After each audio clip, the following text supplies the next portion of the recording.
News Hub, born to fight for right. दोस्तों, आज हम बात करने वाले हैं एक ऐसे मुद्दे पर जो सिर्फ मिडिल ईस्ट का नहीं बल्कि पूरी दुनिया की इंसानियत पर सवाल बन चुका है।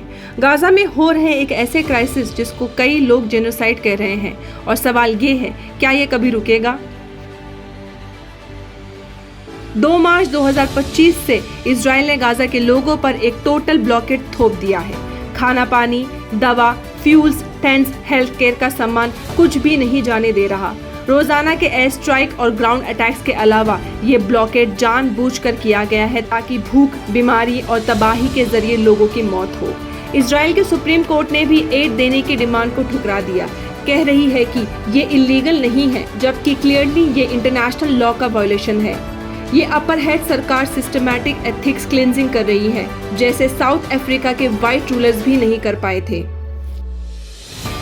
यूएस ने इजराइल को ट्रम्प के टाइम से ही खुला सपोर्ट दिया हुआ है, लेकिन दूसरे देश क्या कर रहे हैं? थोड़ी बहुत सहमति तो सुनने मिलती है, पर रियल प्रेशर जैसे सैंक्शंस, ट्रेड रोकना कुछ भी नहीं हो रहा। सिर्फ यूएस ही कुछ कर सकता है, ये कहकर बाकी देश अपनी जिम्मेदारी से भाग रहे हैं। इस जेनोसाइड को अलग बनाते हैं बाकी जेनोसाइड से, ये कि दुनिया भर के कई गवर्नमेंट एक्टिवली सपोर्ट कर रहे हैं।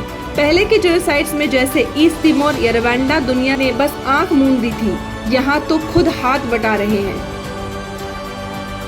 सबसे दुख की बात यह है कि हमारा देश भारत भी इसमें शामिल है। प्रधानमंत्री नरेंद्र मोदी सरकार ने बस एक हल्का फुल्का स्टेटमेंट दिया है। एक तरफ बोला कि हॉस्टेजेस रिलीज हो, दूसरी तरफ ह्यूमैनिटेरियन एड देने की बात की, पर इजराइल का नाम तक नहीं लिया।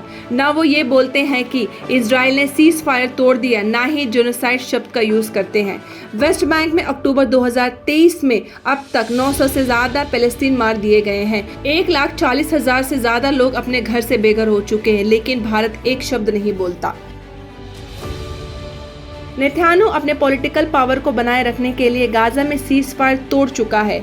मकसद ये है कि ज्यादा से ज्यादा पैलेस्टीनी तो मार दिए जाए या गाजा से भगा दिए जाए, और ये तभी पॉसिबल हो रहा है क्योंकि दुनिया से कोई प्रेशर नहीं आ रहा।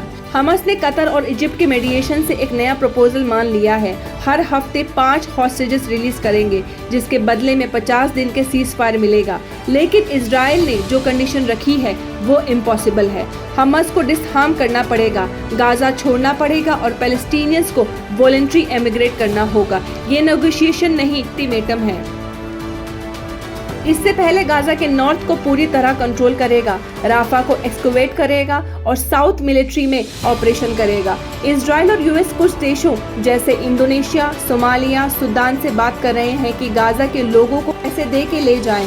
इजिप्ट भी शायद पैसों के बदले गाजा के कुछ लोगों को एक्सेप्ट करे, एक अलग कंपाउंड में, लेकिन अपने देश से दूर। ये प्रोसेस धीरे धीरे वेस्ट बैंक के एथिक क्लींजिंग के लिए रास्ता बनाएगा, जो असली गोल है। अब्राहम एकॉर्ड्स अभी तक टूटे नहीं हैं, लेकिन उनका एक्सपेंशन रुक गया है। ओपेक जैसे ग्रुप अगर इजराइल पर प्रेशर डाले तो यूरोप और यूएस दोनों को फर्क पड़ेगा, पर ऐसा अभी तक नहीं हुआ है।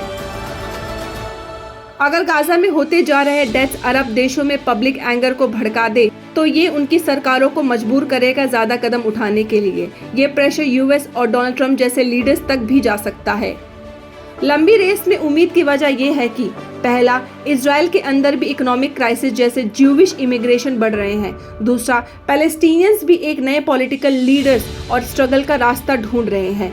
मिलिट्रिज्म नहीं, एक मास सिविल राइट्स मूवमेंट जिसमें अपार्थाइड और जियोनिज्म का विरोध हो। तब तक हमें भारत में और दुनिया में अपनी सॉलिडेरिटी पैलेस्टीन के साथ दिखाते रहना चाहिए। इंसाफ के लिए आवाज उठानी चाहिए, क्योंकि इंसानियत का फर्ज है कि हम जुल्म के खिलाफ खड़े हों। News Hub, born to fight for right.